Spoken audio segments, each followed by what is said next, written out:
Oke, kita mulai saja. Bismillahirrahmanirrahim. Assalamualaikum warahmatullahi wabarakatuh. Waalaikumsalam warahmatullahi wabarakatuh. Selamat datang di perkuliahan perawatan perangkat lunak bersama saya, Ibu Ayu Purbasari. Perkuliahan kita ini adalah kuliah pilihan 3 SKS. Karena memang kuliah pilihan, maka pesertanya memang tidak seluruh mahasiswa IF Unpas. Nah, untuk diinformasikan bahwa maintenance ini ada 2 materi besar ya yang akan disampaikan. Yang pertama tentu saja dasar-dasar apa itu maintenance. Lalu kita diskusi ya. Di situ juga termasuk bagaimana tata cara melakukan maintenance dan materi besar berikutnya adalah mengenai refactoring ya. Refactoring adalah proses untuk memperbaiki kode program tanpa mengubah fungsionalnya ya. Jadi refactoring itu digunakan ketika aplikasi atau program atau fitur itu sudah berjalan dengan baik, tetapi kode-kode programnya tidak memenuhi standar-standar program yang baik. Nah, jadi memang kuliah maintenance ini disimpan di semester 8 karena pertama dia harus sudah mengetahui dulu software engineering secara umum, jadi dia sudah pernah melakukan pembangunan software, tahapan-tahapannya sudah hafal, sehingga ketika melakukan maintenance, dia sudah tahu tata caranya seperti apa ketika pembangunan software itu sendiri. Jadi dia juga sudah pernah melakukan pengkodingan ya. Jadi sudah berpengalaman mengcoding sehingga dia kita beritahukan bahwa coding-codingnya itu barangkali belum memenuhi kriteria pengkodingan yang baik ya, istilahnya tuh clean code, kode yang bersih.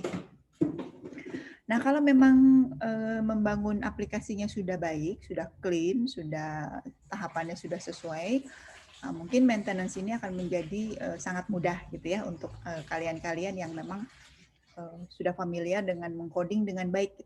Tetapi kalau misalnya mengcodingnya ternyata belum begitu sesuai dengan kaidah-kaidah coding yang baik, ya barangkali nanti harus mengubah persepsi ya bagaimana sebetulnya melakukan pengkodingan itu. Nah, itu nanti refactoring. Jadi nanti akan ada 2 tugas ya. Tugasnya itu yang pertama masih teori-teori aja ya. Dan sebetulnya harapan saya sih sampai bisa melakukan simulasi maintenance ya. Tetapi kalau simulasi maintenance itu cukup banyak waktu yang harus dipersiapkan. Sementara di dunia pemeliharaan atau perawatan perangkat lunak itu sebetulnya refactoring itu salah satu hal yang sangat menarik ya, sangat dipentingkan. Jadi awal-awal perkuliahan ini lahir, saya fokus untuk memsimulasikan bagaimana melakukan pemeliharaan atau perawatan perangkat lunak. Tetapi setelah melihat materi-materi, ternyata refactoring itu sangat diperlukan pengetahuan mengenai refactoring ini, sehingga materinya saya bagi 2, bagaimana melakukan maintenance ya, dan bagaimana melakukan refactoring. Nah, ini semuanya sebatas pengenalan aja, jadi tidak harus komplit gitu ya, tidak harus dalam. Sistemnya juga mungkin kode programnya juga sedikit saja yang harus di-maintain gitu ya. Jadi tidak merupakan pemeliharaan untuk software yang utuh. Nah, kurang lebih seperti itu ya untuk pengenalan.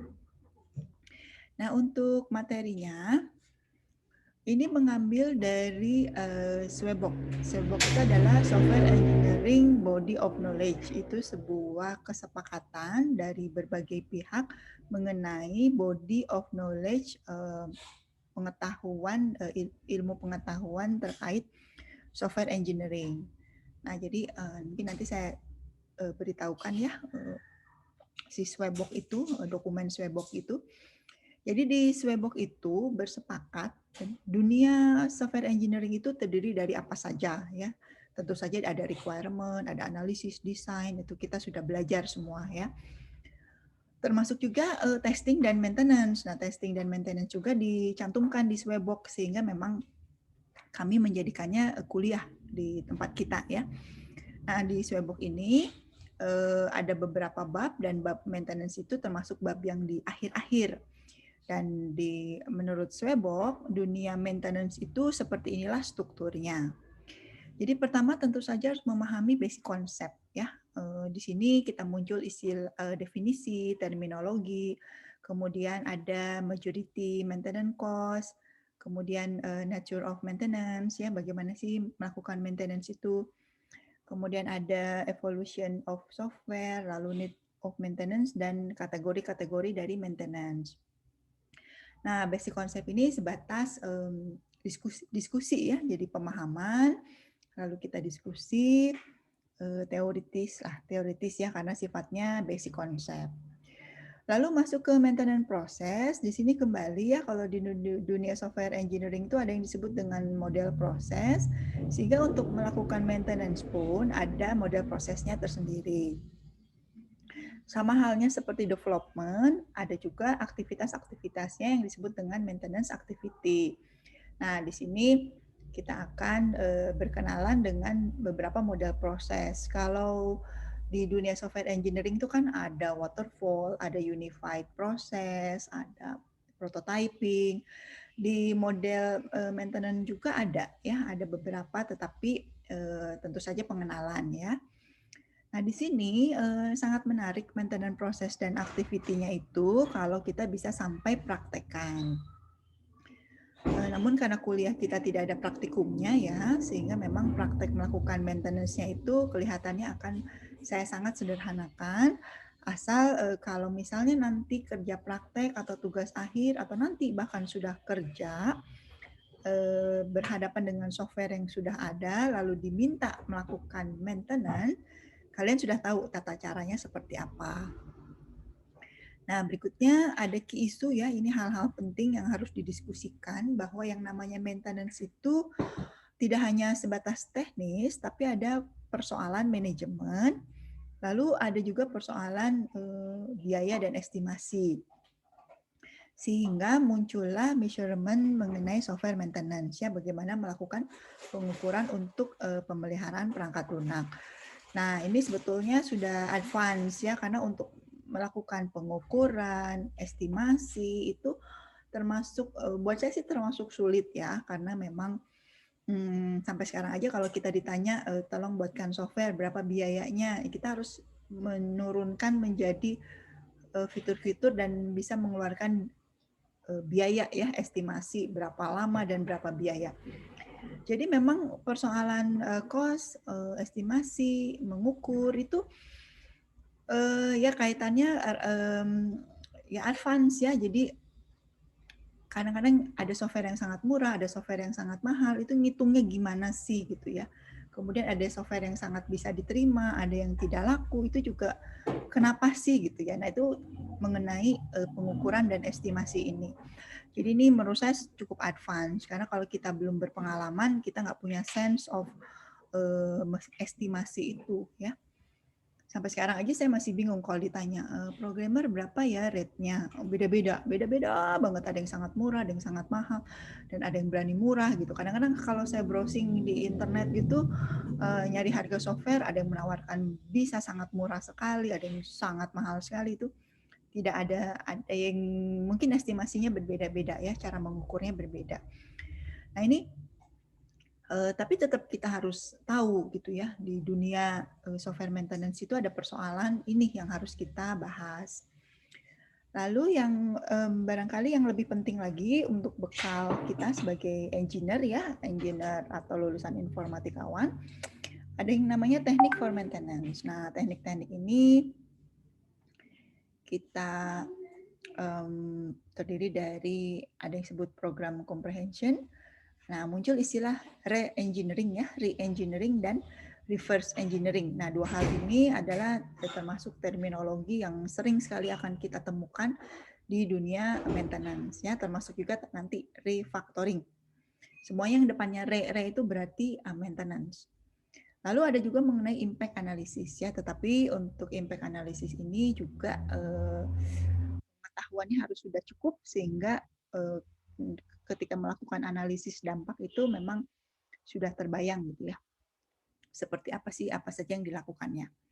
Nah, ini adalah kisi-kisi ya, kisi-kisi mengenai secara teoritis apa itu software maintenance, apa saja yang harus kita kuasai. Mungkin di maintenance proses kita akan sedikit praktek supaya lebih memahami. Nanti kita akan pilihkan teknik maintenance-nya yang memang lebih ya paling basic lah, paling mudah dilakukan ya. Sehingga kalau ingin dilanjutkan menjadi kerja praktek, kemudian menjadi tugas akhir, bahkan bekal untuk kuliah nanti, si kisi-kisi ini tetap bisa digunakan ya. Baik, kita masuk dulu ke apa itu maintenance ya. Tadi setelah banyak mendengar maintenance itu macam-macam, kita samakan lagi persepsi apa itu software maintenance. Nah, kita kembalikan dulu ke RPL ya, ke rekayasa perangkat lunak atau software engineering. Nah, ini sederhananya kan software engineering itu segala sesuatu yang memang mempelajari atau mengelola lah ya segala sesuatunya terkait perangkat lunak. Nah, perangkat lunak itu sendiri kan sangat luas. Kalau kita ingat bahwa kita perangkat lunak tuh bisa jadi perangkat lunak yang memang custom sesuai kebutuhan, tapi banyak juga perangkat lunak yang memang di-develop sesuai dengan secara umum orang tuh membutuhkan gitu ya, mulai dari sistem operasi yang itu di-develop secara komersil dan besar-besaran, kemudian aplikasi yang untuk mendukung berbagai kegiatan seperti office dan lain sebagainya, itu juga perangkat lunak. Nah, jadi yang namanya RPL itu terlepas dari semua perangkat lunak yang apapun gitu ya, dan di Unpas ini memang kita banyak mempelajari perangkat lunaknya itu sifatnya yang custom, jadi memang sesuai dengan kebutuhan user ya, tetapi tidak menutup kemungkinan juga kita membuat perangkat lunak yang sifatnya sifatnya generik ya. Misalnya kita membuat e-commerce sederhana atau membuat sistem akademik yang bisa digunakan dimanapun dan lain sebagainya. Nah, itu dunia software engineering. Dan kita juga tahu bahwa di siklus hidup atau SDLC, masih ingat ya, harus selalu ingat tuh pada SDLC, biasanya kita awali dengan requirement. Nah, requirement tuh orang kadang menyebutnya persyaratan, ada yang nyebutnya kebutuhan ya. Mungkin kita gunakan istilah persyaratan aja ya. Lalu kita melakukan desain, lalu kita melakukan konstruksi dan pengujiannya ya, di dalamnya ada pengujian, dan terakhir adalah pemeliharaan. Jadi maintenance ini bagian dari siklus hidup perangkat lunak ya. Jadi tidak bisa lepas gitu. Nah, kita lihat pemeliharaan ini karena dia bagian dari siklus hidup sebuah perangkat lunak ya. Harusnya dia bagian penting gitu, sama pentingnya dengan coding dan testing gitu ya, dan analisis gitu ya. Kuliah analisis itu kan ada beberapa ya, dan coding juga ada beberapa gitu. Nah, maintenance juga seharusnya sepenting itu ya. Namun memang secara historis belum mendapat perhatian yang besar gitu ya, berbeda dengan fase-fase yang sebelumnya ya. Nanti kita bisa lihat kenapa sih sampai secara historis belum diterima ya, meskipun sampai Swebok ini kan sudah lama ya. Ya mungkin kalau ada Swebok update terbaru, dunia maintenance ini sudah sangat penting gitu ya. Pasti banyak sekali orang yang mementingkan pemeliharaan perangkat lunak.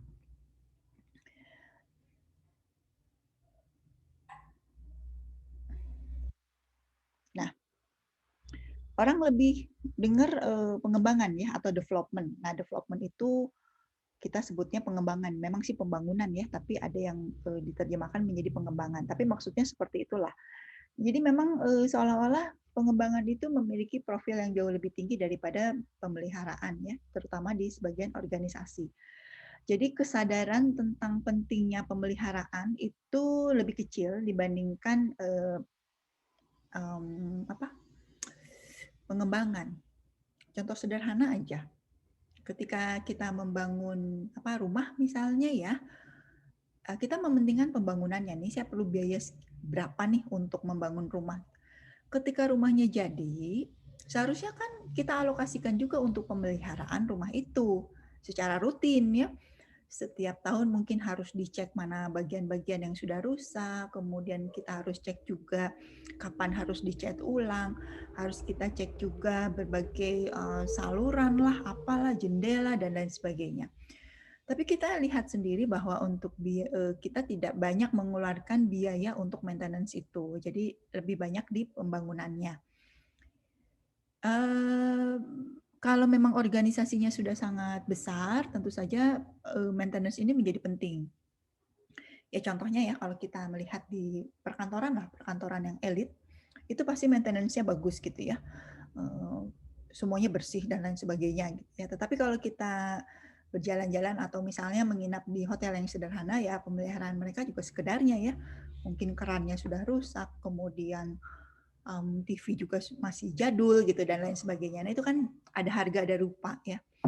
Dan orang memang untuk pemeliharaan itu tidak begitu ya tadi ya, tidak memegang perhatian. Ya sebetulnya mungkin karena tidak ada budgetnya aja gitu ya, bukannya tidak merasa penting, tetapi barangkali persoalannya di keterbatasan budget.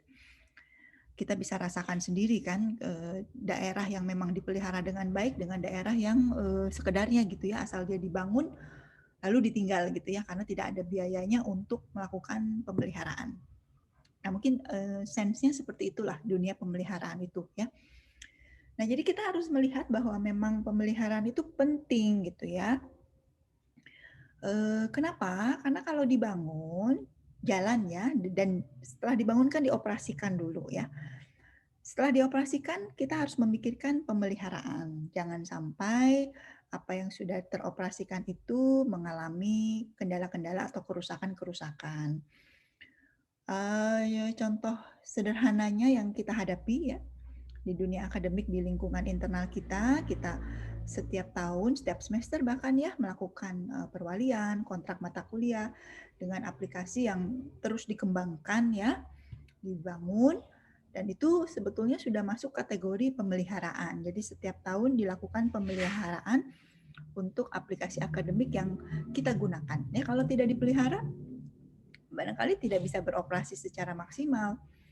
Contohnya seperti e-learning yang kita gunakan juga melakukan pemeliharaan ya.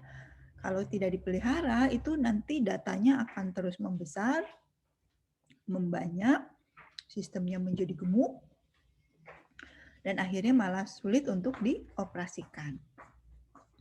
Nah jadi kita lihat bahwa maintenance itu tujuannya supaya aplikasi yang sudah dibangun dan sedang dioperasikan itu dapat berjalan dengan baik ya, tidak ada kendala, tidak ada persoalan.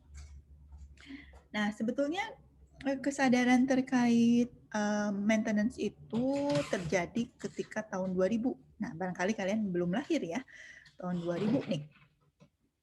Jadi di tahun itu tuh ada persoalan yang namanya Y2K ya. Nah jadi ini persoalannya itu sederhananya begini. Jadi dulu itu kalian tahu kan format date ya, atau kalau di basis data itu tipe date ya. Jadi dulu tuh tipe date itu hanya memuat 6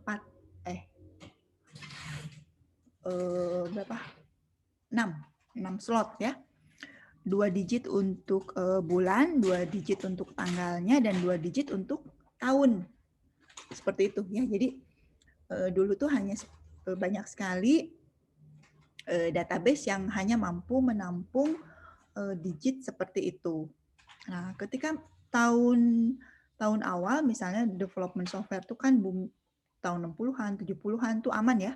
Jadi tahun tuh ditulis 60, 70 gitu, 80, 90 nggak apa-apa gitu ya. Nah, begitu masuk ke tahun 2000 itu kan 2 digit terakhirnya 00 ya. Sehingga antara tahun 1900 dengan tahun 2000 itu sama ya, dianggap sama gitu. Sehingga memang banyak sekali yang terjadi kekhawatiran, kekacauan gitu ya, kekacauan dunia yang diakibatkan oleh persoalan tahun 2000 ini. Nah, itu men-trigger orang-orang untuk menyadari bahwa penting sekali tentang pemeliharaan. Seharusnya ketika di tahun-tahun ketika database itu sudah bisa menampung tahun sebagai tertuliskan 4 digit, memang seharusnya semua data itu diubah gitu ya, semua data diupdate agar supaya menggunakan format yang terbaru karena secara sistem sudah mampu menampung digit tahun sebanyak 4 digit. Ya, namun karena tidak ada perhatian terhadap pemeliharaan, data itu dibiarkan aja gitu ya. Jadi 00 itu mungkin 1900, mungkin juga 2000. Nah, ini banyak sekali cerita tentang persoalan 2000 ini ya, sehingga memang menjadi perhatian gitu bahwa penting sekali pemeliharaan. Nah, ini berarti sudah sekarang tahun 2021 ya, sudah 20 tahun berlalu. Memang concern orang terhadap pemeliharaan itu jauh lebih meningkat dibandingkan ketika awal-awal tahun sebelumnya.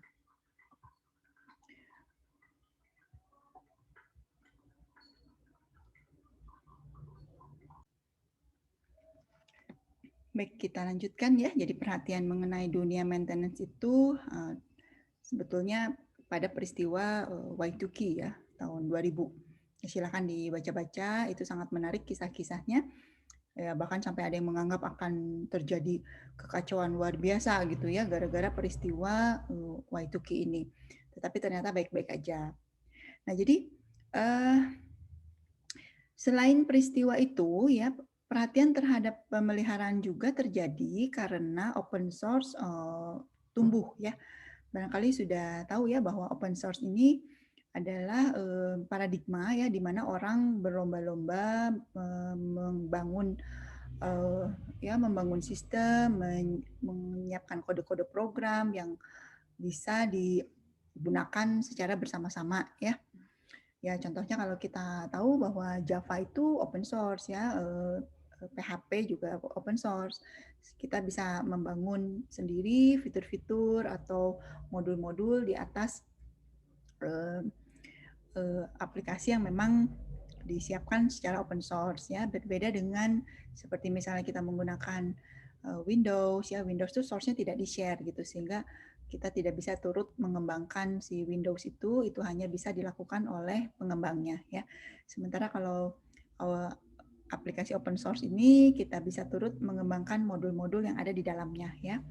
Nah, ini kalau memang open seperti ini, maka kode-kode itu kan kita mau tidak mau akan melihat kode punya orang lain dan kode kita juga akan dipakai oleh orang lain gitu sehingga memang kode kita akan berhadapan dengan persoalan harus membaca kode orang dan menambahkan fitur ya atau apapun lah fungsionalitas apapun di kode yang sudah ada itu ya. Jadi catatannya kode yang sudah ada.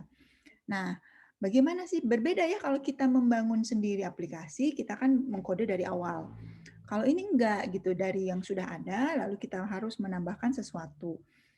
Artinya ini ada persoalan bahwa kita harus memahami kode yang sudah ada itu terlebih dahulu sebelum kita menambahkannya gitu ya. Nah, ini menjadi perhatian bahwa pentingnya maintenance gitu karena memang kalau bendanya sudah ada ya, kodenya sudah ada, kita masuknya ke fase pemeliharaan ya, bagaimana kita mengembangkan atau menambahkan kode yang sudah ada itu. Jadi orang menyebutnya maintenance bukan development lagi gitu ya. Terbayang ya, jadi orang melihat concern itu maintain code gitu ya, memelihara kode terutama yang dikembangkan oleh orang lain. Nah, jadi ini dongeng-dongengnya ya, kenapa pemeliharaan tuh penting banget gitu. Nah, memang kalau dulu tuh kuliah kita ini malah wajib ya maintenance itu. Karena ada testing, ada maintenance itu disatukan gitu. Tetapi sekarang dijadikan kuliah pilihan sehingga memang yang concern saja. Tetapi sebetulnya ini sangat penting ya, esensinya sangat penting karena ada development, ada maintenance. Nah, development itu kita asumsikan memang kita kembangkan dari awal, sedangkan maintenance itu kita tetapkan untuk yang memang sistemnya sudah ada, lalu kita akan tambahkan segala sesuatu terhadap sistem tersebut gitu. Oke ya, jadi ada perbedaannya. Nah, selanjutnya perawatan itu mahal ya. Ya memang itulah yang memang kurang disadari gitu ya. Ya kita kembali ke contoh yang kita hadapi sehari-hari, gedung dan rumah ya. Atau kalian mungkin belum bisa membayangkan pemeliharaan rumah barangkali ya, tapi kalian mungkin diberi kendaraan atau apapun lah, misalnya HP atau gadget lainnya gitu ya. Kita mungkin tidak aware dengan pemeliharaan, pokoknya ada gitu. Sementara kalau tidak dipelihara, tentu saja itu akan menjadi lama-lama akan tidak bisa dimanfaatkan dengan baik ya, tidak akan maksimal. Ya kalau kendaraan aja kan harus ganti oli, kemudian ya kadang-kadang harus ganti berbagai macam hal gitu ya. Rumah juga yang sebenarnya jangan nunggu bocor dulu baru diperbaiki kan. Kalau bocor dulu baru diperbaiki ya keburu ada kerusakan gitu. Tapi harusnya tiap bulan dicek, tiap tahun diperiksa. Ya harusnya seperti itulah pemeliharaan. Ya kalau misalnya balik ke manusia misalnya ya, kita kan kalau ke dokter kalau sakit. Kalau nggak sakit nggak ke dokter. Kita ke dokter gigi kalau sakit gigi. Kalau nggak sakit gigi nggak ke dokter gitu kan. Padahal sebetulnya dokter gigi sudah bilang 6 bulan sekali harus kontrol untuk memastikan tidak ada kerusakan. Tapi kita ke dokter kalau memang sudah ada kerusakan, sudah sakit, gigi kita sudah bolong, badan kita sudah sakit. Jadi nggak maintain gitu. Kenapa? Karena mahal gitu. Ya kan? Kalau kita ke dokter terus kata dokter, "Oh, kamu baik-baik aja." Kayaknya tuh ngerasa rugi gitu ya, udah ke dokter kok ternyata kita baik-baik aja gitu. Padahal kalau maintenance esensinya kan di situ. Jangan jangan sampai rusak dulu gitu ya. Kalau sudah rusak lebih mahal lagi biayanya. Tapi kalau kita di maintain ya tidak nunggu rusak, justru malah bisa banyak penghematan. Bisa terbayang ya, jadi di perangkat lunak juga sebetulnya esensinya sama. Kita maintain perangkat lunak, jangan sampai keburu rusak ya, sehingga tidak bisa dioperasikan, sehingga hilang kepercayaan ya, kepercayaan baik dari user maupun dari para pengguna ya, dan ya developernya juga akan menjadi tidak dipercaya juga gitu ya, karena ternyata softwarenya rusak gitu, padahal mungkin kesalahannya bukan karena dia gitu.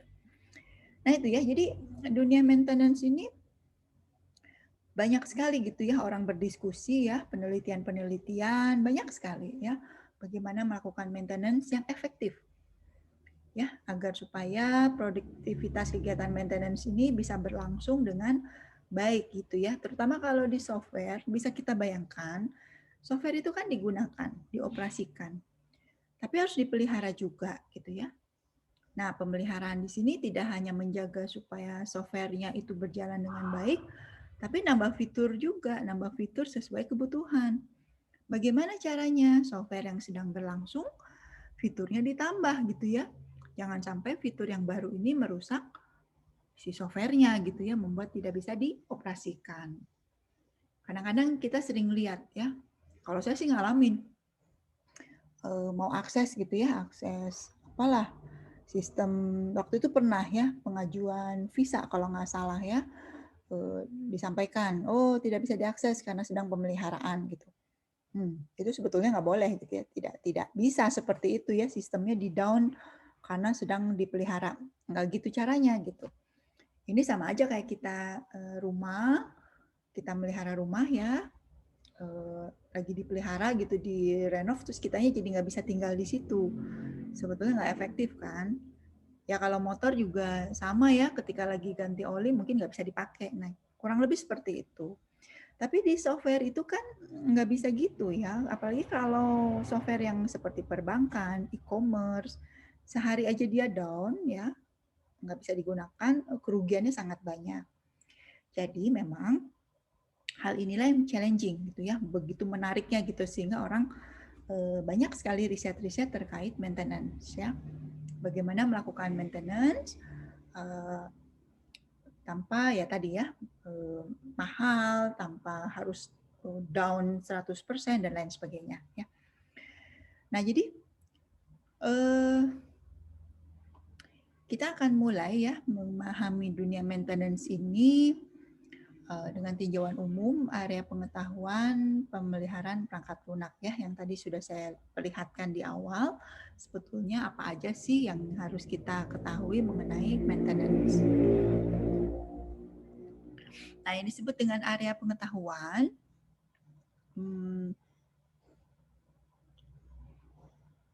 kita awali ya dengan penyamaan persepsi bahwa pengembangan perangkat lunak ini menghasilkan produk perangkat lunak yang seharusnya ya memenuhi kebutuhan pengguna ya. Ketika kebutuhan pengguna itu berubah, tentu berubah ya. Apalagi sekarang sangat cepat. Sehingga memang software sendiri harus mampu berubah juga atau berkembang. Dasarnya seperti itu. Contohnya aja ya, yang kita contohkan di dunia e-commerce mungkin. Kalau dulu untuk belanja itu ya, mesennya sih biasa, tapi ketika pembayaran beragam. Ya dulu saya harus bukti transfernya dikonfirmasi. Seperti itu. Tapi sekarang kan nggak praktis. Maka muncullah ide bayarnya ke virtual akun misalnya ya. Sehingga si aplikasi, si perangkat lunak harus mengenerate si virtual akunnya. Setiap ada transaksi dia generatekan kode unik agar supaya orang bayarnya ke sana. Dan sistem bisa mengecek, oh pembayaran ini untuk transaksi yang mana. Si aplikasinya kan yang harus menyiapkan. Terbayang ya? Seperti juga di kampus Unpas juga demikian. Ketika pembayaran juga kan sebetulnya sudah gagasan ke virtual akun gitu ya, tetapi ketika pertama kali diimplementasikan atau di launching ya masih banyak kendala-kendala, banyak yang tidak paham virtual akunnya masing-masing gitu, padahal sudah diberi kode-kode gitu. Nah itu contohnya bagaimana requirement itu meningkat ya, user itu pasti meningkat requirement-nya, sehingga software kalau kita sebagai pengembang itu akan terengah-engah ya mengejar kebutuhan pengguna. Itu memang begitulah kehidupan ya, sehingga kebutuhan pengguna kita berlomba-lomba memenuhi kebutuhan tersebut. Terbayang ya, begitulah dunia gitu ya. Nah, sehingga memang itulah challenge-nya di maintenance ya, bagaimana kebutuhan sistem itu bisa tetap kita penuhi sambil si operasional sistem juga tetap berjalan ya. Nah, jadi beberapa kejadian yang mungkin misalnya ya ketika terjadi sudah ada dioperasikan bisa jadi ada anomali ya. Kalau misalnya ketika sistemnya diakses oleh 100 orang baik-baik aja. Tapi ketika 1000 orang mulai ada collapse, hang dan lain sebagainya ya. Nah itu atau misalnya ketika usernya beberapa pihak transaksinya baik-baik gitu. Begitu transaksinya sudah nyampe 1000 ternyata ada salah perhitungan gitu ya, perhitungan diskonnya salah dan lain sebagainya. Nah itu baru ketahuannya nanti kalau memang sudah digunakan. Kebayang ya? Jadi development itu mah sebetulnya enak ya, dia bikin selesai gitu. Tapi sebetulnya nggak gitu, begitu digunakan, begitu aplikasinya digunakan itu luar biasa ya. Makanya saya selalu memandang salut orang-orang yang membangun sistem dan sistem tersebut terus digunakan. Karena berbagai masalah akan muncul. Jadi orang tuh akan proven ya ketika dia membangun sistem dan sistem tersebut memang digunakan. Banyak kok orang yang membangun sistem lalu ditinggalkan ya karena memang tugas dia hanya membangun sistem gitu, tidak sampai menggunakannya ya. Nah itu challenge ya, jadi kalian juga pasti paham lah kalau usernya sedikit baik-baik aja, begitu usernya banyak aja angka-angka salah dan lain sebagainya ya. Kemudian lingkungan operasi berubah ya, ini apalagi kalau teknologi di kita tuh cepet banget ya, teknologi hardware, sehingga memang lingkungan pengoperasian berubah.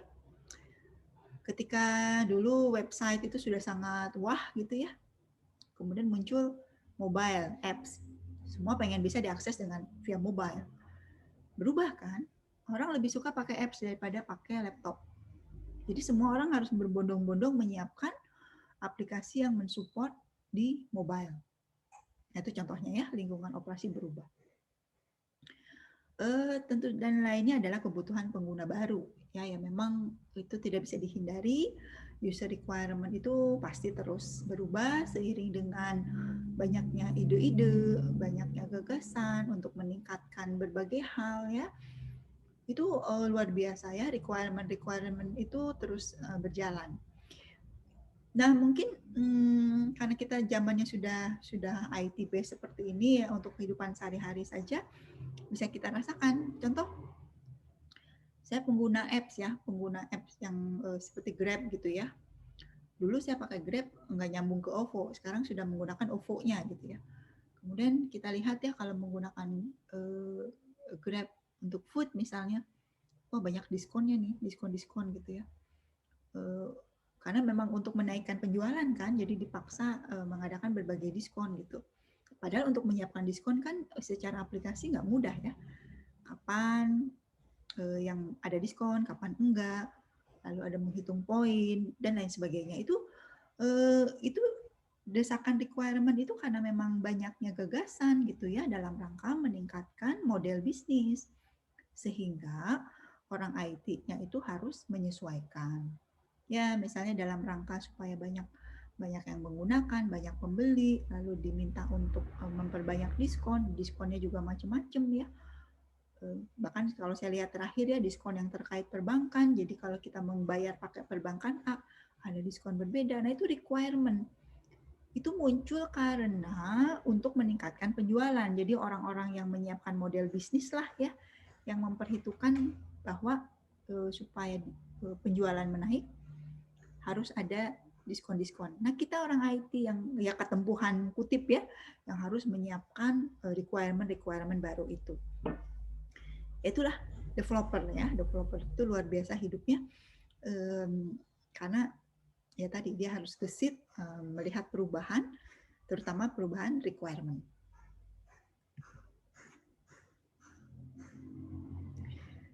Nah, secara teoritis kita lihat ya di SDLC bahwa pengembangan itu selesai ya setelah di testing, dirilis, di launch ya, lalu digunakan oleh user. Itu namanya pengoperasian, fase pengoperasian. Ada kuliahnya tuh implementasi perangkat lunak ya, diimplementasikan si perangkat lunak tersebut ke sistem nyata ya. Kalau web mungkin di hosting, kalau mobile kita taruh di Play Store. Nah, itu dan kemudian digunakan, dioperasikan. Pemeliharaan sejatinya dimulai ketika pengiriman. Pengiriman itu maksudnya deliver ya. Jadi sistemnya sudah di deliverable ya, sudah di deliver ke user ya. Atau ada istilahnya di deploy ya. Deliver itu bagian dari deployment. Jadi sistemnya selesai dibangun, di deploy, dipasang di lingkungan yang sebenarnya dan digunakan. Jadi setelah digunakan barulah ada maintenance. Namun maintenance sendiri kegiatannya bisa terjadi jauh lebih awal ya, jadi bisa dilakukan di awal-awal. Nah, jadi itulah ya maintenance itu secara siklus dilakukan kalau memang sistemnya sudah di-deliver ya, sudah dikirim, sudah di-deploy, sudah digunakan. Tapi kan tadi ya, kita juga mencari-cari bagaimana supaya efektif, maka pemeliharaan juga bisa terjadi jauh lebih awal. Ya, di awal tuh sudah dipersiapkan pemeliharaan. Nah, jadi tujuannya pemeliharaan perangkat lunak ini ya, mempertahankan produk perangkat lunak sepanjang siklus hidupnya. Sebuah prestis ya, kehormatan kalau membangun software itu terus dipergunakan, tidak pernah di retire, di shutdown ya, dihentikan, diganti dengan yang baru. Kalau kita lihat tuh versioning ya, versioning itu meneruskan dari versi yang sebelumnya. Nah itu maka disebutnya ada sepanjang siklus hidupnya. Nanti juga ada usia tertentu ya, perangkat lunak akhirnya selesai juga gitu. Tapi banyak orang membangun perangkat lunak itu ya hanya untuk umurnya pendek, karena memang barangkali didesain untuk berumur pendek. Sehingga kalau ada kebutuhan baru, dia membangun dari awal lagi ya. Nah, bagaimana caranya supaya software kita ini bisa terus panjang hidupnya? Tentu saja harus dipelihara, ya. Ya samalah kayak mobil, kendaraan, supaya mereka awet kan harus di-maintenance. Orang juga kalau mau sehat terus harus di-maintenance, ya. Ya, logikanya seperti itu. Nah, dalam rangka maintenance kita mulai dengan permintaan modifikasi, ya. Jadi kalau orang mah sakit, dia maintain gitu ya, dari ke dokter. Kalau kendaraan mungkin bisa dicek ya, ini sudah berapa kilometer nih harus segera ganti oli dan lain sebagainya. Itu maintenance di mereka. Nah kalau di software, maintenance itu nanti macam-macam. Kalau memang ada requirement tambahan, maka requirement itu kita nyatakan sebagai modifikasi. Nah modifikasi di sini kita lihat harus di request gitu ya. Ada request modifikasi. Dan request modifikasi ini dicatat lalu dilacak ya. Nah, dilacak itu maksudnya dicarikan apakah modifikasi ini memungkinkan untuk dilakukan gitu ya. Sehingga perlu juga untuk mengecek kalau modifikasi ini dilakukan, kira-kira dampak perubahannya seperti apa. Jangan sampai modifikasi itu dilakukan, tetapi malah menyebabkan software kita menjadi tidak bisa digunakan. Jadi sebelum kita melakukan benar-benar melakukan pengkodingan untuk menambahkan fitur dan lain sebagainya, kita harus catat dulu, lacak dulu, cek lagi dampaknya, barulah kita melakukan kode modifikasi. Setelah kodenya disiapkan, tetap dilakukan pengujian ya. Nah, kalau misalnya sudah lolos pengujian, barulah versi baru dari produk tersebut dirilis gitu ya. Nah, kalau sudah dirilis tentu dilanjutkan dengan pelatihan ya, karena barangkali ada fitur-fitur baru yang harus diajarkan lagi kepada para pengguna. Jadi kalau kita lihat-lihat ya, jadi maintenance itu ada request modification ya, ada requirement yang diminta, tetap dicatat, dilacak, lalu harus meriksa requirement ini kira-kira akan menyulitkan nggak untuk fitur-fitur yang lain. Lalu disepakati kalau memang memungkinkan untuk dilakukan, kita membuat kode baru. Nah, setelah itu dilakukan pengujian, barulah rilis dan ada pelatihan ya. Kalau kita bisa lihat ya dari uraian ini sebetulnya maintenance sama dengan development ya. Kegiatannya tuh sama aja ya, ada request requirement-nya diidentifikasi, memungkinkan nggak untuk dilaksanakan, lalu di-coding, dites, dirilis, dan dilakukan transfer pengetahuan ya, melakukan pelatihan untuk kepada para pengguna. Itu maintenance tuh ya.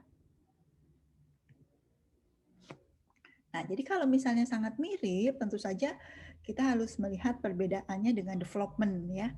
Yang perbedaan yang sangat nyata adalah kalau maintenance itu memang kita harus mengecek dampak ya.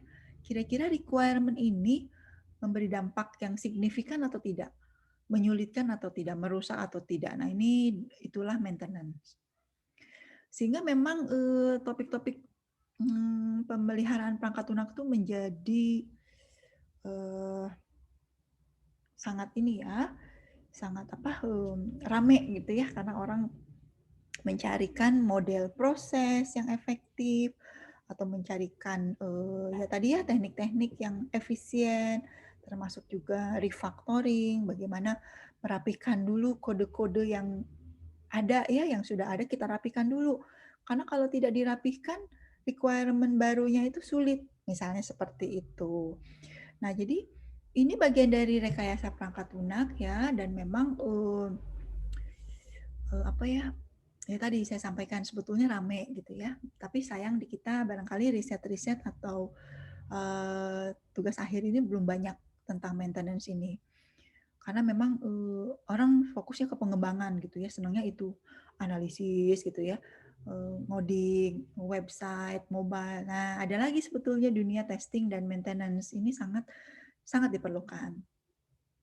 Nah, jadi memang topik-topik riset ini berbagai domain ya. Domain itu maksudnya boleh di kesehatan, e-commerce, tidak hanya e-commerce gitu ya, bahkan software-software pendidikan dan lain sebagainya itu tetap ada persoalan maintenance gitu.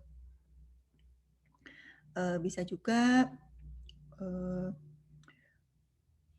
maintenance ini ya ditujukan untuk organisasi kecil, menengah, serta organisasi besar gitu ya, itu akan berbeda ya. Bagaimana melakukan pemeliharaan sistem di organisasi yang besar tentu berbeda kalau dengan organisasi yang sederhana, yang kecil. Misalnya kita punya usaha di rumah nih, bikin software sendiri untuk pengelolaannya gitu.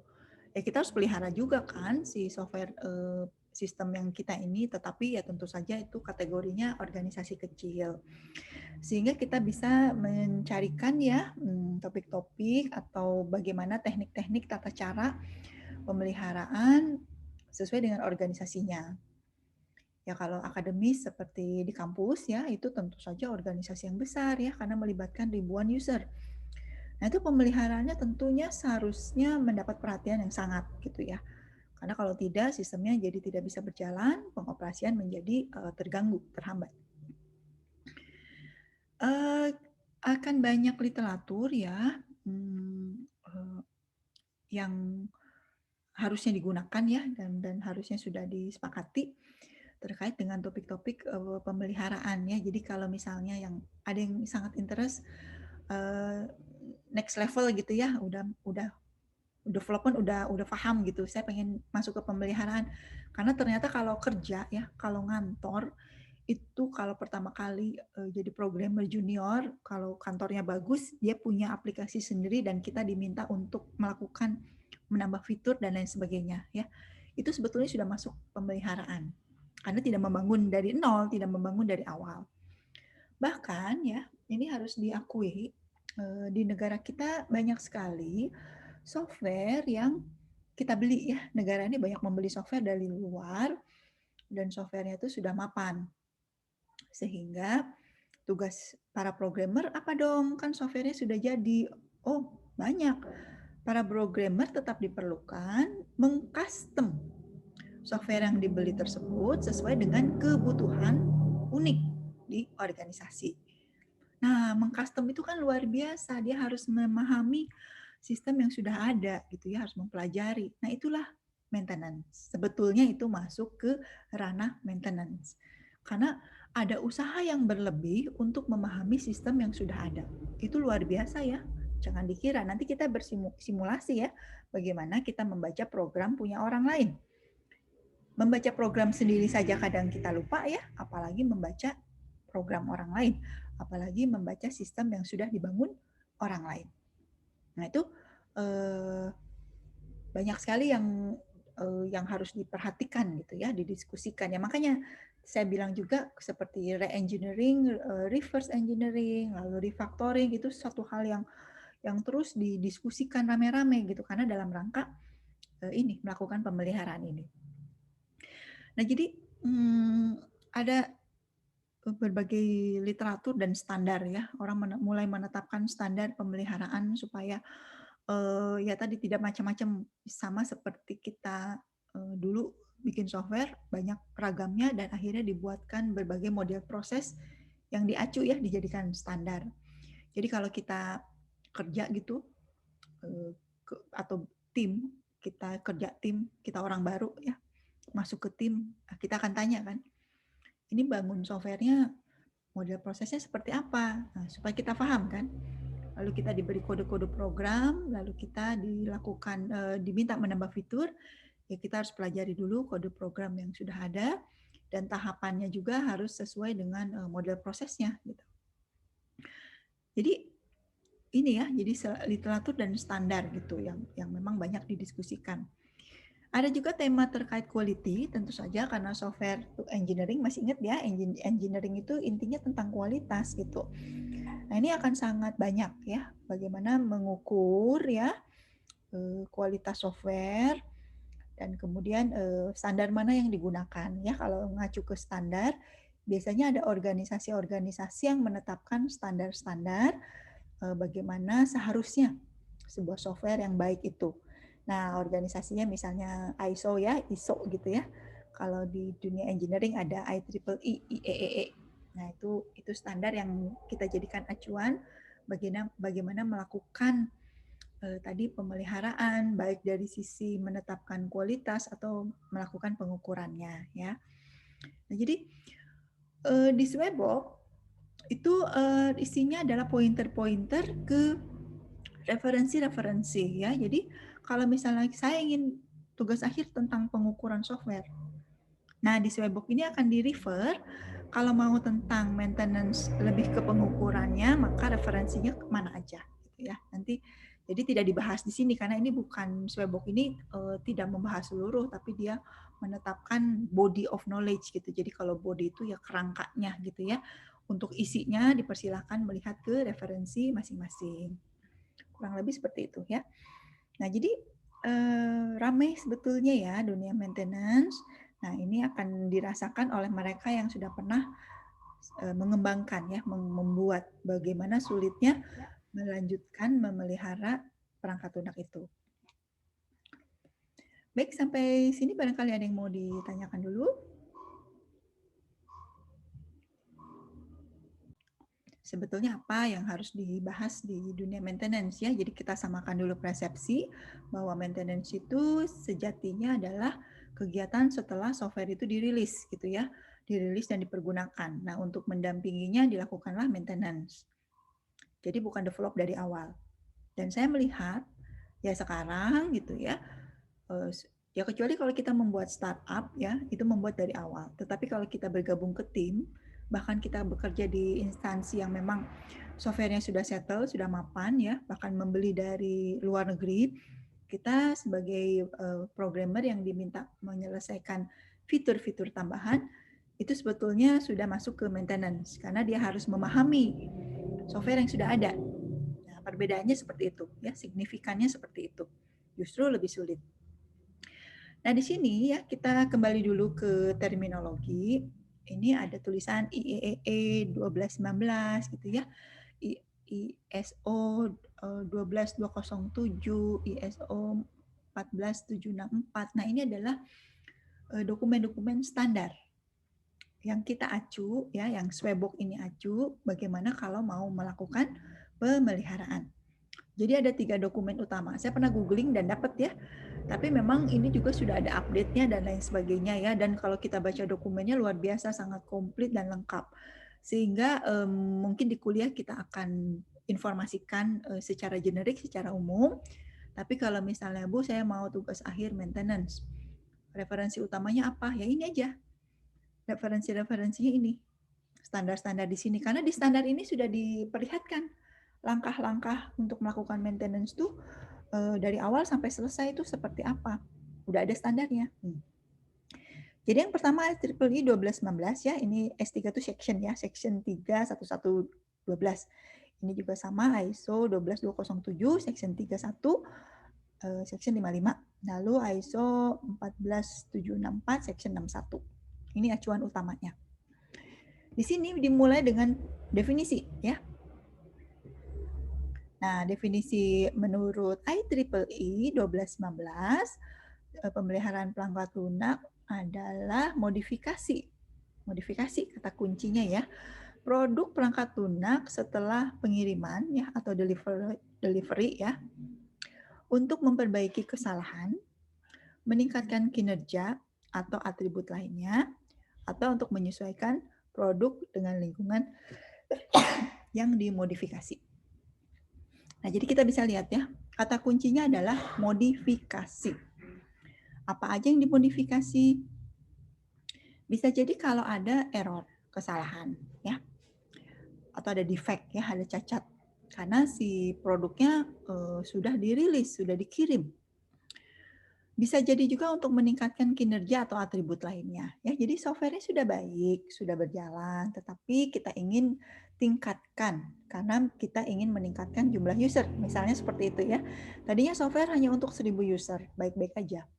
Tapi kita lihat ini potensi nih, kita tingkatkan untuk 10.000 user. Nah, ini harus di-maintain dulu untuk memastikan memang kinerjanya mampu untuk menangani 10.000 user tersebut. atau atribut lainnya juga ya, tidak hanya kinerja. Kemudian yang utamanya lagi modifikasi kalau memang kita perlu menyesuaikan produk kita dengan lingkungan yang dimodifikasi. Lingkungan tuh bisa lingkungan hardware atau software ya, bahkan platform. Misalnya ya web ke mobile gitu ya. Mobile juga banyak yang hanya menyiapkan untuk Android base, yang iOS-nya belum gitu. Padahal sekarang orang banyak menggunakan iPhone misalnya ya. Sehingga kita perlu menyiapkan modifikasi agar supaya produk kita bisa jalan di iPhone ya, under iOS. Nah ini hal-hal seperti itu menurut saya sudah sangat lazim ya, sudah sangat anak-anak sekarang mah sudah paham banget gitu. Nih saya bikin game, cuma jalan di Android. Padahal teman-teman saya HP-nya pakai iPhone gitu. Gimana caranya? Ya harus di-porting dong ya, harus dibuat agar supaya ya dimodifikasi agar supaya bisa jalan di lingkungan. Kebayang ya, ini sih sangat common sense gitu, sangat mudah dipahami betapa pentingnya melakukan modifikasi. Dan modifikasi itu adalah maintenance gitu. Nah, di dokumen standar ya, nanti ada kegiatan pemeliharaan sebelum deliver, tetapi memang ini dijadikan lampiran katanya ya. Jadi memang yang di standar ini lebih diutamakan adalah kegiatan maintenance setelah deliver produk. Ya, jadi kalau kita misalnya lagi develop, lalu ada tester yang membantu mencari error, lalu ada analis yang membantu mengecek requirement, ya itu sebetulnya bukan maintenance, itu masih development ya. Karena memang masih dibangun. Tetapi kalau produknya sudah digunakan user, sudah dirilis, sudah di launching, yaitu sudah termasuk ke maintenance. Nah, definisi yang berbeda dari ISO ya atau IEC 12207. Nah, menurut standar ini proses siklus hidup ya pada dasarnya menggambarkan maintenance sebagai salah satu proses siklus hidup utama dan menggambarkan maintenance sebagai proses produk perangkat lunak yang mengalami modifikasi kode dan dokumentasi terkait karena suatu masalah atau kebutuhan untuk perbaikan. Tujuannya adalah untuk memodifikasi produk perangkat lunak yang ada sambil menjaga integritasnya. Nah, di sini kata kuncinya sama ya, modifikasi. Kemudian adanya masalah atau untuk perbaikan. Nah, ada kata kunci yang berbeda di sini, menjaga integritas ya. Jadi kalau di ISO ini lebih tegas bahwa ketika melakukan pemeliharaan tetap harus menjamin integritinya ya, jangan sampai merusak aplikasi yang sudah ada ya. Prinsipnya seperti itu. Justru sulitnya di situ ya. Yang perlu diperhatikan adalah bahwa ISO atau IEC ini menjelaskan kegiatan yang disebut implementasi proses. Kegiatan ini menetapkan rencana dan prosedur pemeliharaan yang kemudian digunakan selama proses pemeliharaan. Nah, jadi melakukan maintenance juga sama seperti development pada umumnya. Ada perencanaan dan ada pelaksanaan ya. Jadi perencanaan ini dipersiapkan, dilengkapi dengan prosedur-prosedur yang nanti digunakan pada proses pemeliharaan. Ya, sederhananya misalnya kalau untuk maintenance kita tetapkan prosedur maintenance itu di malam hari misalnya ya, kemudian atau di weekend, jangan sampai mengganggu operasional keseharian. Nah, jadi itulah yang disebut dengan implementasi proses ya, dan inilah yang ditetapkan secara definisi oleh standar ISO. Tapi kata kuncinya sama dengan yang tadi ditetapkan oleh IEEE, bahwa ini modifikasi gitu ya, modifikasi kode yang sudah ada ya, kode yang sudah ada. Dan bagaimana modifikasi ini tidak merusak ya, terutama kalau program ini sedang dipergunakan.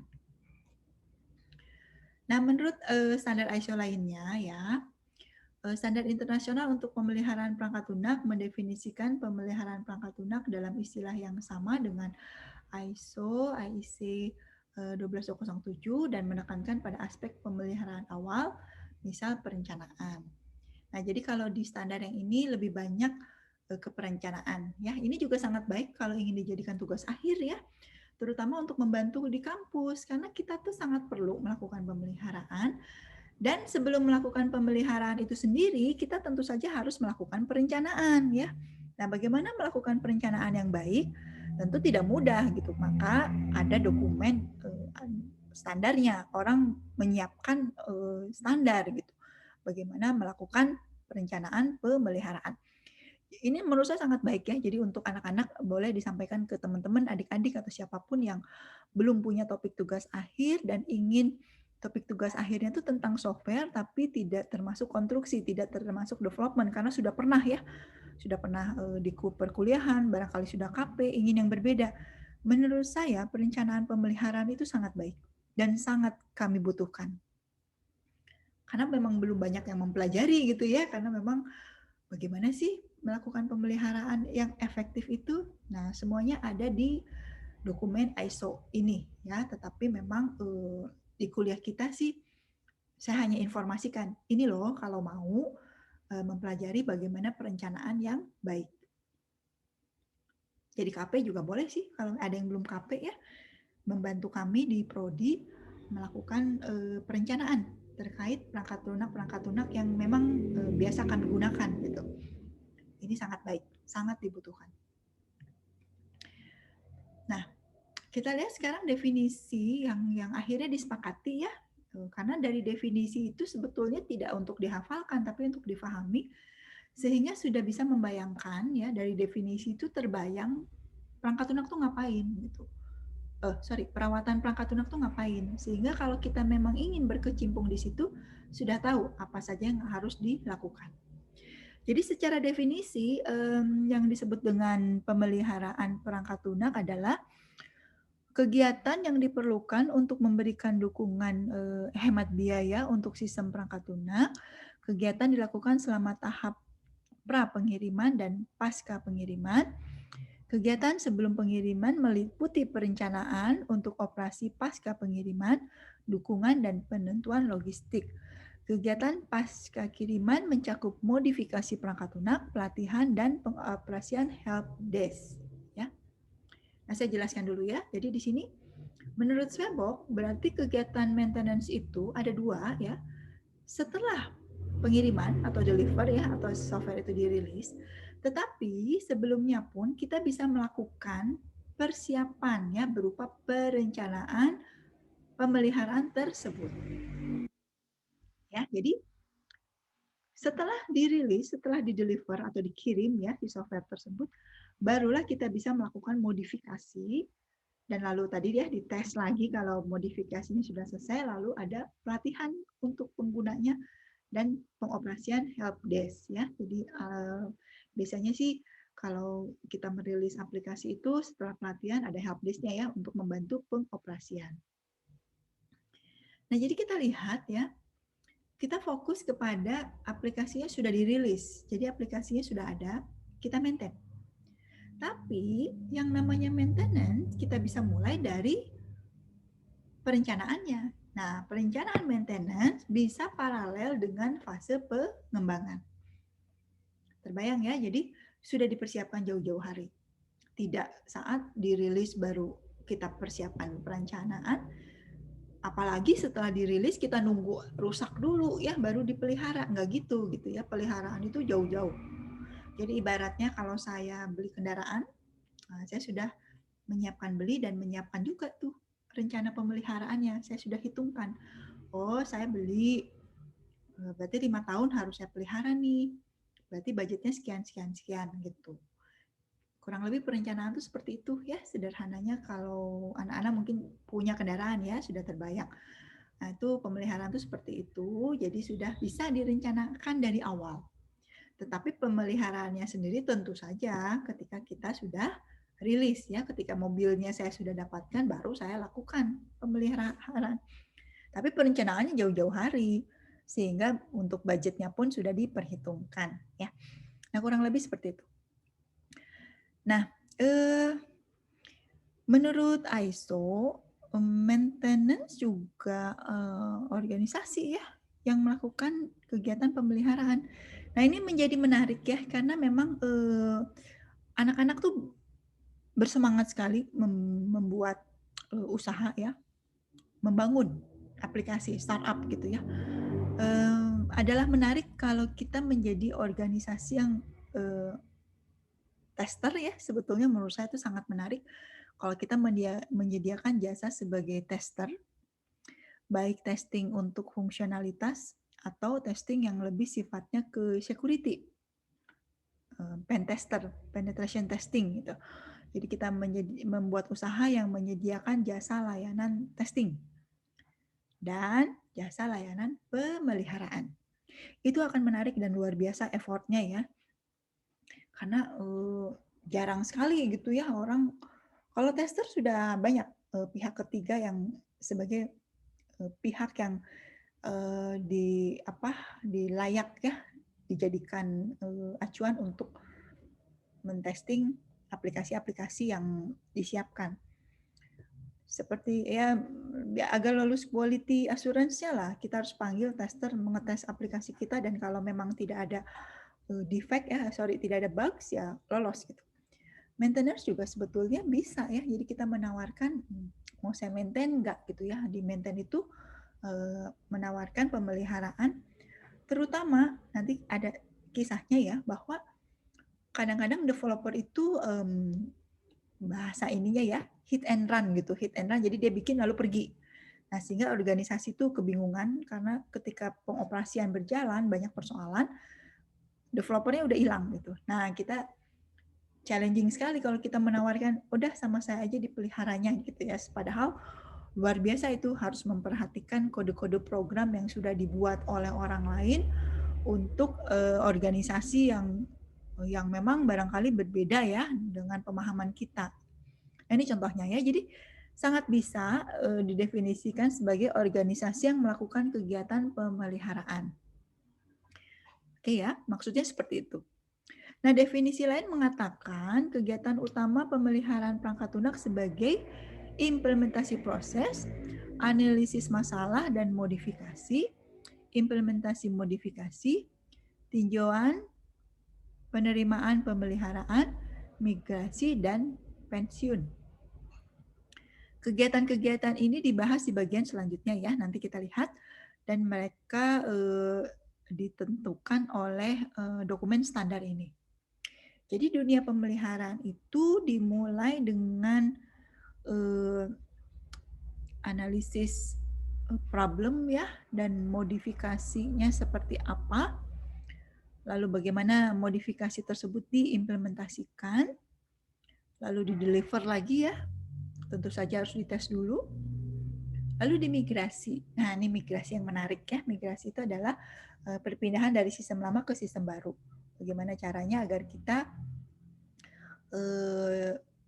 terutama data ya, datanya masih di sistem lama, kita pindah nih rilis sistem baru, datanya gimana biar sampai tidak hilang atau tidak rusak atau tidak terintegriti ya, jadi tidak ya rusaklah kebenarannya. Ya adalah menarik ya, saya aja menemukan beberapa kasus, beberapa sistem ya yang dimiliki pemerintah tidak punya data yang tahun-tahun sebelumnya. Jadi dia karena versi baru, dia tidak mencatat data yang sebelumnya, akibatnya ya ketika ya itu barangkali migrasinya memang begitu kesepakatnya, dimulai dengan data baru atau 5 tahun terakhir misalnya, sehingga data yang tahun-tahun sebelumnya tidak berhasil. Biasanya di kampus seperti itu ya, kampus-kampus juga menarik karena ada beberapa tuh yang berdiskusi meminta tolong saya, alumni Unpas ya, terutama dari prodi-prodi yang jauh lebih tua. Mereka tidak bisa menunjukkan ya tidak terdata gitu ya, sebagai nomor ijazahnya tuh tidak terdata karena memang dulu belum didata gitu, nomor tuh belum masuk database. Nah, kira-kira seperti itu ya. Jadi memang migrasi juga satu isu yang penting, bagaimana sistem baru datanya itu tetap tidak rusak gitu ya, tidak hilang atau ditinggalin. Memang banyak yang kesepakatan bahwa ini sistem baru ya, kita mulai dari data baru ya, hidup baru, data yang lama di backup dan tidak dijadikan bagian dari tugas dan kegiatan. Nah, ada juga persoalan pensiun ya, bahwa software itu kadang harus dipensiunkan ya, benar-benar diganti yang baru agar nah gimana caranya softwarenya pensiun tapi datanya tetap ya bisa kalau kan sejarah itu nggak bisa dihapus ya, histori itu kan sebetulnya harus ada ya. Kebayang aja kalau kita bikin sistem baru lalu data yang lama hilang gitu ya, akibatnya ya tidak pernah bisa ditelusuri, hilang sejarahnya ya. Nah, ini semua orang memikirkannya dan bersepakat di ISO yang nomor 12207 ini ya. Jadi kalau yang tertarik, saya sih senang banget, tertarik banget ya karena itu challenging banget.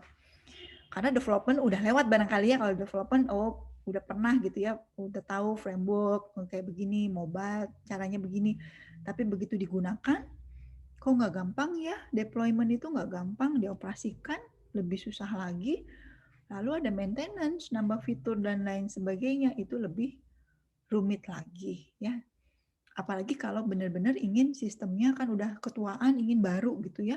Kita bikin sistem baru, data yang lama gimana gitu. Sistem yang lama pensiuninnya gimana gitu ya. Di take down dari website atau gimana. Nah, itu persoalan-persoalan yang sangat menarik untuk didiskusikan ya. Nah, ini untuk pengetahuan kalian bahwa inilah dunia maintenance tuh.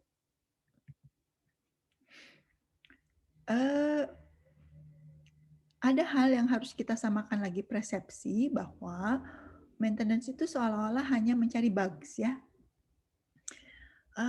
Sebetulnya sih ini survei lama ya, bahwa upaya pemeliharaan itu nanti sebetulnya sih lebih banyak untuk tindakan non-korektif. Nah, apa itu tindakan non-korektif? Nah, korektif itu tindakan untuk memperbaiki kesalahan ya, defect atau adanya cacat atau bugs ya. Itu korektif. Tapi justru ya survei menunjukkan bahwa upaya atau biaya yang diperlukan untuk pemeliharaan itu banyaknya untuk tindakan yang non-korektif. Nah, jadi sebetulnya ya karena memang kita berfokus atau persepsi umumnya bahwa maintenance itu ya nyari bugs gitu ya, sehingga memang seolah-olah tugasnya maintainers ya mengirimkan laporan terkait dengan bugs tersebut gitu. Nah, padahal sebetulnya kebanyakan ya justru maintenance itu adalah peningkatan fitur, adanya requirement tambahan gitu ya.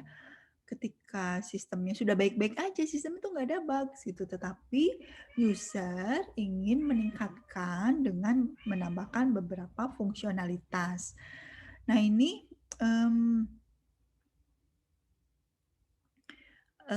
orang masih salah paham gitu, seolah-olah menambahkan fitur ini karena sama dengan memperbaiki kalau ada bugs gitu, padahal itu dua hal berbeda. Kenapa harus kita tegaskan berbeda ya? Kalau ada bug, berarti kesalahan itu di programmernya dong gitu ya, atau di developernya gitu, bahwa testernya tidak teliti dan lain sebagainya. Nah, maintenance itu tidak begitu. Bisa sistemnya baik-baik aja, tapi kita ingin tingkatkan. Ya, jadi kita ingin lebih bagus gitu ya, lebih sehat, atau tadi menyongsong user yang lebih banyak dan lain sebagainya. Jadi tidak ada korektif, tetapi justru non korektif. Nah, ini menjadi miss gitu ya, miss karena dulu ya bahwa melakukan pemeliharaan mencampur adukan pemeliharaan karena bugs korektif dengan yang non korektif karena ada request nambah fitur. Nah, akibatnya orang jadi miss gitu ya, miss bahwa kalau maintenance tuh tugas kita ngebenerin bugs. Oh, enggak. Tugas kita justru lebih banyak adalah menambah fitur ya. Menambah fitur. Selain menambah fitur, tadi menyesuaikan lingkungan teknologi. Itu juga banyak ya. Jadi memang kita samakan lagi persepsi bahwa maintenance itu tidak semata-mata hanya untuk mencari error ya, bugs, crash gitu ya ketika programnya sudah di jalan setahun, tahun berikutnya dia nge-hang atau rusak atau salah atau apa. Itu sih bukan ya bukan hanya itu gitu, tapi termasuk juga kalau kita pindah environment, pindah server atau pindah platform, atau juga ya tadi menambah fitur agar supaya sistem menjadi lebih fungsional gitu ya, lebih canggih. Nah ini maksudnya slide ini seperti ini ya. Nah kemudian kita lihat bahwa pemeliharaan perangkat lunak itu mirip sekali dengan pengembangan perangkat lunak, meski beberapa proses unik digunakan ya. Jadi kalau bingung dengan software maintenance itu seperti apa langkahnya, sebetulnya sangat mirip dengan development, tapi tentu saja ada hal-hal yang unik yang justru tidak ada di development. Karena itulah memang maintenance itu tadi ya ditaruh di semester belakang karena dia harus sudah memahami yang development-nya agar memahami proses uniknya yang tidak ada di pengembangan. Nah, kita bisa lihat bahwa fokus pengembangan perangkat lunak adalah untuk memecahkan masalah atau untuk memperoleh keuntungan bisnis melalui pembuatan kode ya. Jadi ingat bahwa software itu dibangun karena memang ada problem atau memang ada ide gitu ya, ada gagasan. Lalu kita melakukan coding-coding karena kalau software hanya sebatas analisis, hanya sebatas ide, proses bisnis yang nggak ada bentuknya ya, bentuknya tetap saja codingannya itu gitu ya. Makanya peran coder itu tetap sangat penting. Nah, jadi jangan lupa kodenya itu dicek kembali dengan requirement dan dipastikan harus beroperasi dengan benar. Maintainers ya, seorang maintainers dia akan melihat kembali produk tersebut dan dia akan ya produk yang mungkin di developnya setahun yang lalu gitu ya, tapi produk tersebut baru digunakan sekarang atau masih digunakan sekarang, sehingga dia harus duduk bersama pengguna ya untuk melihat seperti apa sih si software sekarang ini ya, dan pada para operator ya, yang untuk operator tuh orang yang memelihara si software ini gitu ya. Kalau pengguna kan orang yang menggunakan. Nah, jadi maintainers juga bisa memperlihatkan ya atau bisa melakukan antisipasi, namanya preventif, pencegahan. Dia tuh sangat diharapkan bisa melihat, mengantisipasi ya persoalan sebelum persoalannya tuh datang gitu. Namanya prevent, itu preventif. Sehingga dia bisa mengusulkan atau berdiskusi dengan user mengenai perubahan fungsional. Ya, jadi kita lihat kembali bahwa development ini ya boleh saja maintenance itu dimulai dari awal ya, dari merencanakan, tapi bisa juga dia setelah dirilis baru kita hire ya sebagai maintainer, dan dia bisa melakukan masukan ya untuk antisipasi persoalan. Ya barangkali sebagai developer kita tidak bisa melihat potensi-potensi persoalan di masa depan. Maintainer yang berpengalaman dia bisa melihat bahwa mungkin setahun lagi kita harus dipelihara nih basis datanya ya, atau setahun lagi harus kita tambahkan fitur baru gitu ya untuk berbagai antisipasi persoalan yang muncul. Nah, kira-kira seperti itu, dan itu memang harusnya gitu ya diperhitungkan di pembiayaan pengembangan perangkat lunak. Nah, ini yang menyebabkan perangkat lunak itu menjadi kelas nomor 2 gitu ya. Karena begitu kita sampaikan perlu biaya, ya jadi akhirnya orang bikin aja dulu deh gitu. Biayanya untuk bikin dulu ya, seperti orang ya seperti saya ketika membangun rumah, bikin aja dulu deh gitu ya. Itu aja udah susah payah ya, harus nyari biaya-biayanya. Nggak mempertimbangkan pemeliharaannya dilakukan ketika memang ada masalah. Ada bocor, ada temboknya sudah retak dan lain sebagainya baru. Tapi budgetnya atau perencanaannya nggak ada gitu ya.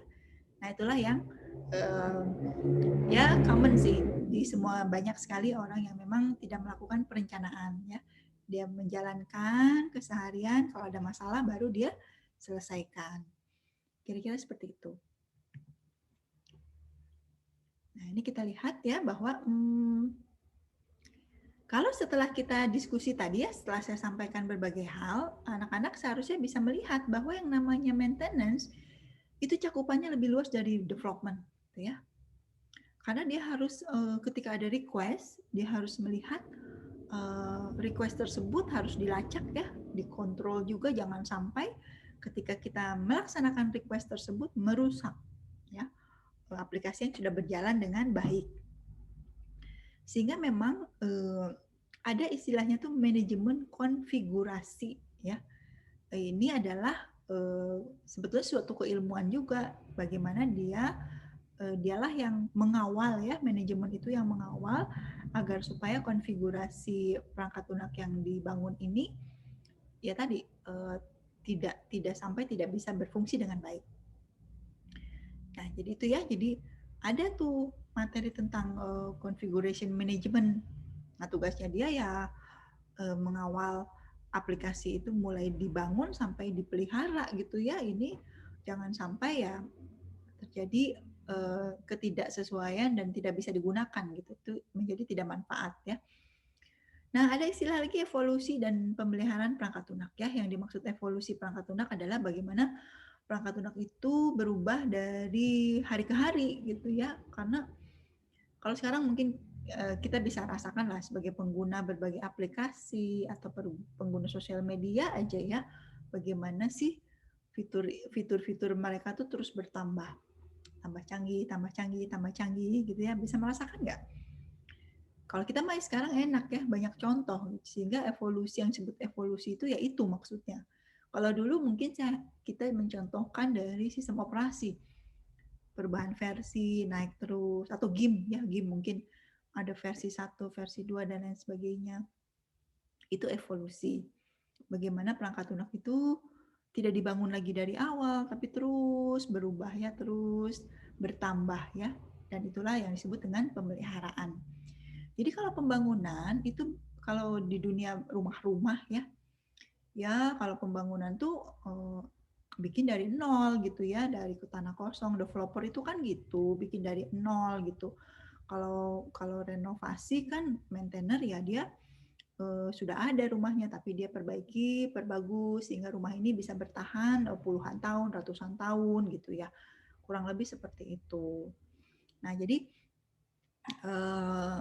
dan harus ada manajemennya gitu. Kalau enggak kan user atau developer ya ya sebagai pengguna dan sebagai pembangun ya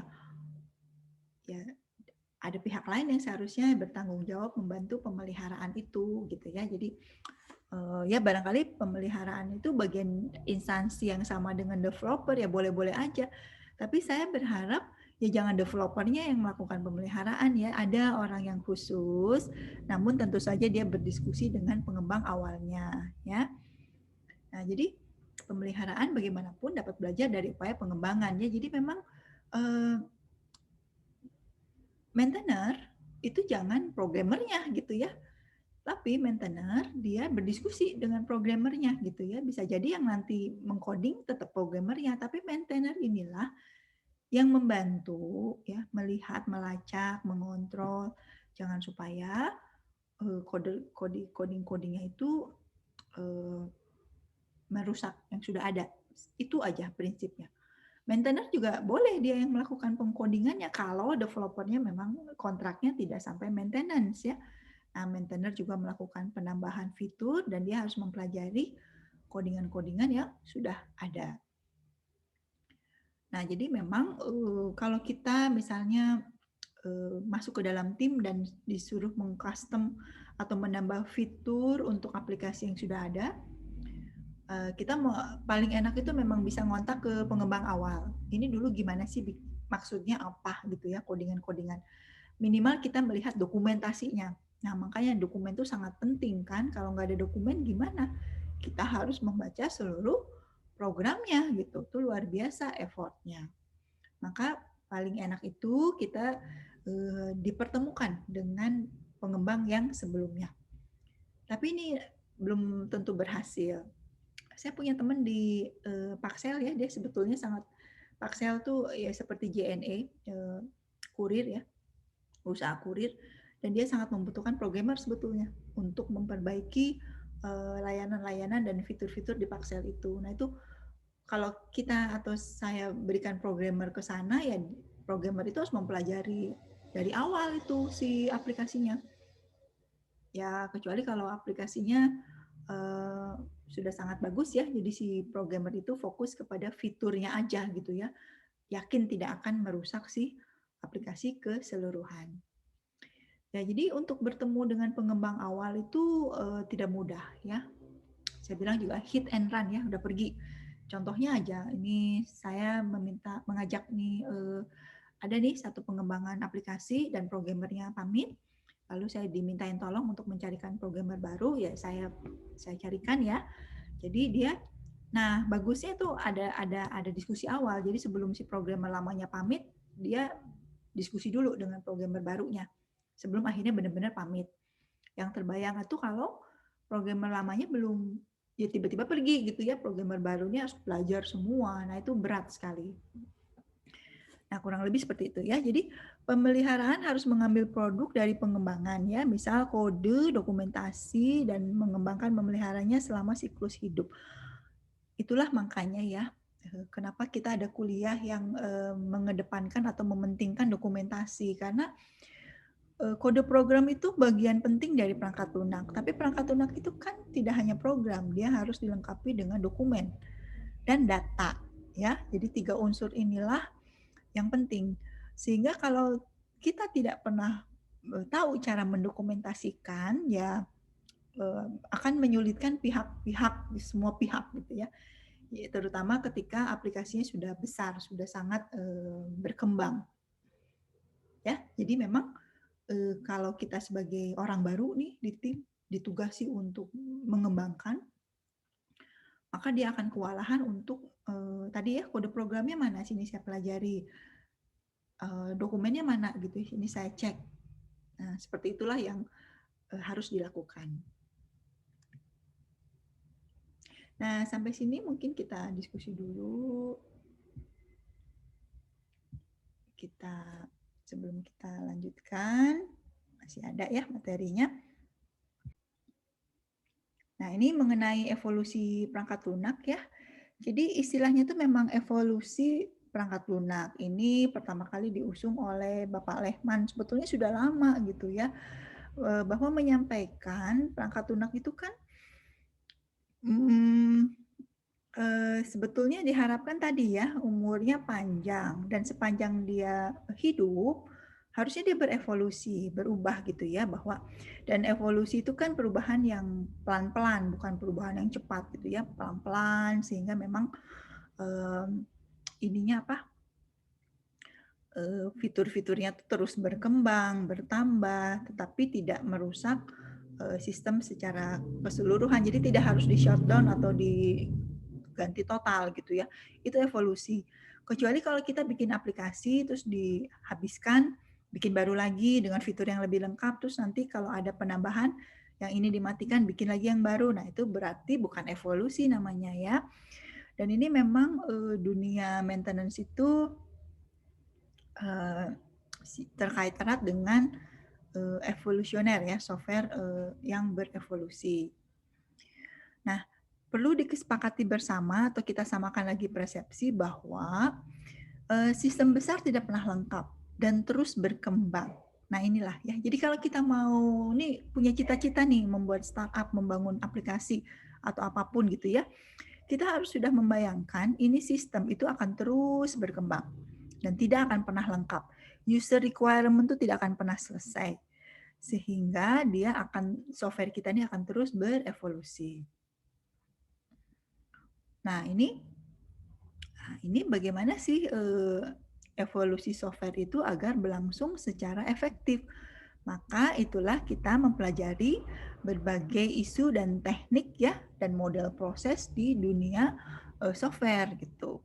Nah, ini kurang lebihnya ini dongeng aja bahwa ini Pak Lehman ini dari tahun 69 sebetulnya ya.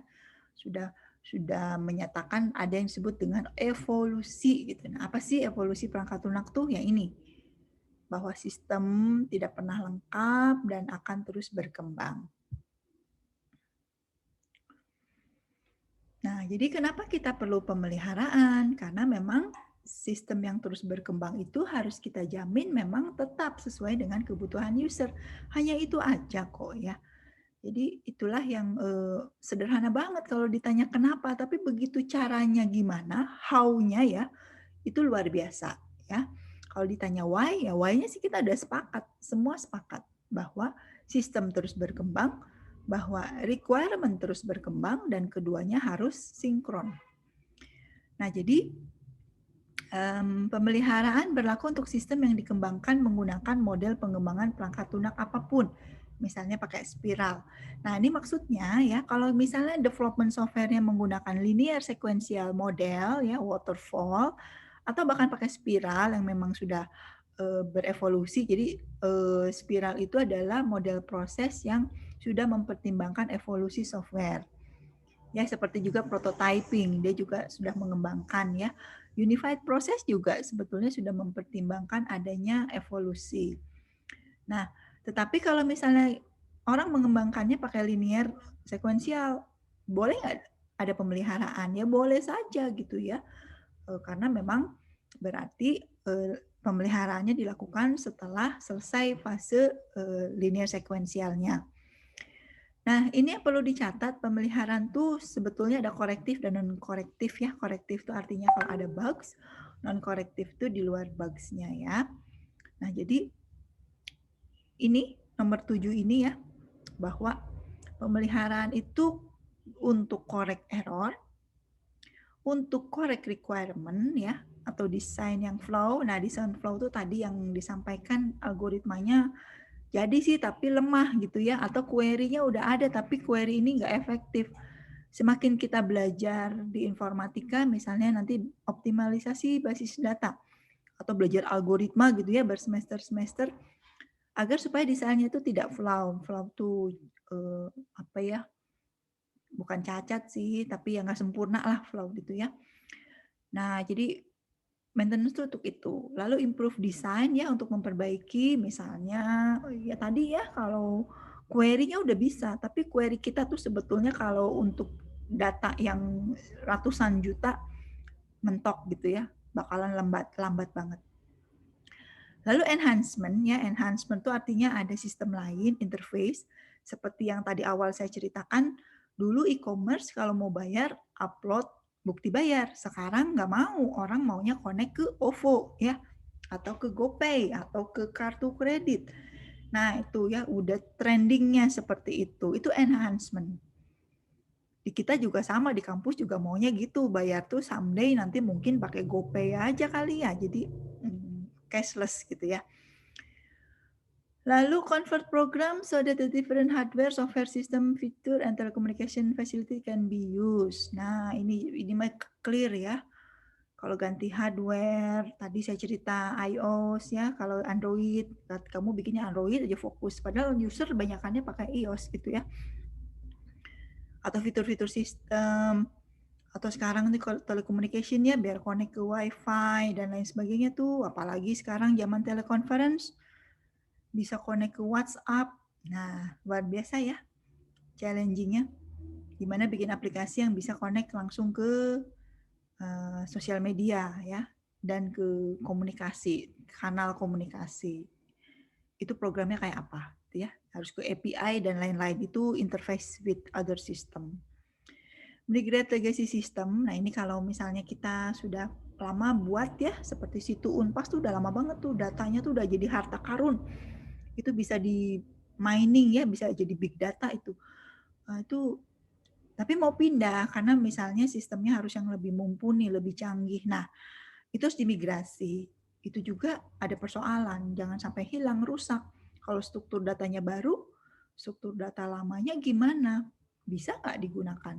Saya pernah tuh nerima kerjaan migrasi ya, tapi saya kapok karena nggak bisa. Susah banget gitu ya migrasi dari sistem lama. Sistem lamanya itu pengen dari sistem yang sangat jadul, ingin berpindah ke web, tapi database-nya udah nggak bisa saya pelajari gitu, nggak ngerti ya mau migrasinya gimana gitu ya. Database-nya dulu pakai apa ya, kalian pasti belum pernah denger sih, kayak DBase gitu ya, kayak gitu-gitulah. mau pindah ke MySQL, gimana strukturnya? Luar biasa. Dan tadi ya, mempensiunkan sistem. Jadi sebelum dipensiunkan ya nggak bisa dipensiunkan gitu aja kan. Fitur-fitur, data segala macam harus kita perhatikan. Jadi memang retire sistem ini tidak bisa di cut off istilahnya ya, diberhentikan gitu aja, tetapi harus dipertimbangkan keberlangsungannya. Nah, jadi ini hal yang difokuskan di pemeliharaan. Yang penting ketika melakukan pemeliharaan, fungsi sistem sehari-harinya tetap bisa dijalankan ya. Jadi fungsi sistem sehari-hari, modifikasi sistem, fungsi yang dapat diterima ya, yang ada ya. Jadi prinsipnya ketika melakukan pemeliharaan, modifikasi ya, sistem yang sedang berlangsung tetap dapat dijalankan dengan baik ya. Jadi itulah challenging atau kesulitannya di dunia mengenai maintenance. Ya kalau kita punya rumahnya udah jelek banget gitu ya, udah bolong sana sini, bobrok sana sini. Kita ketika melakukan maintenance itu jujur aja, pasti dibongkar total, bangun lagi dari awal, desain lagi dari awal. Daripada kalau kita membangun dari rumah yang udah bobrok gitu ya, itu malah pusing gitu, malah effortnya lebih besar. Sementara kalau di dunia software nggak bisa gitu juga kan, karena softwarenya sedang dipakai orang, lagi banyak orang yang menggunakan gitu. Ya sama lah kalau kita beli rumah, atau rumah kita udah jelek banget, pengen maintenance. Ya kita harus menjamin orang rumahnya tetap bisa hidup kan, entah maintenance-nya separuh-separuh, atau kita ungsikan gitu ya, kan migrasi dulu, pindah dulu, itu kan mahal banget. Saya harus nyewa rumah baru nih untuk sementara rumah lama di maintenance. Itulah maintenance itu beratnya di situ. Dan ya tadi ya, saya pribadi kadang-kadang kalau diberi tugas untuk memaintain software yang udah pernah saya terima kerjaan tuh ya beneran nggak mau saya mau bikin baru aja gitu. Kalaupun maintenance, saya mau maintain software yang memang saya buat gitu ya, karena memang saya paham banget gitu, dokumentasi ada segala macam. Kalau bikinan orang saya disuruh maintain, saya mau, tapi pasti waktu dan tenaganya akan sangat besar. Terbayang ya, jadi maintainer itu kelasnya next level lah. Jadi ya tester dan maintenance itu memang harus jagoan gitu ya. Kalau enggak, ya seperti saya, wah luar biasa kapoknya gitu, karena aduh nggak ngerti nih coding ini maksudnya apa gitu, dokumen nggak ada, yang membuat sistemnya juga nggak bisa dihubungi, wah udahlah. Jadi udah benar-benar mau dibayar berapapun ya susah banget gitu ya. Baik, itu aja mungkin dongeng-dongeng tentang maintenance ya. Kita sudahi dulu pertemuan kita kali ini.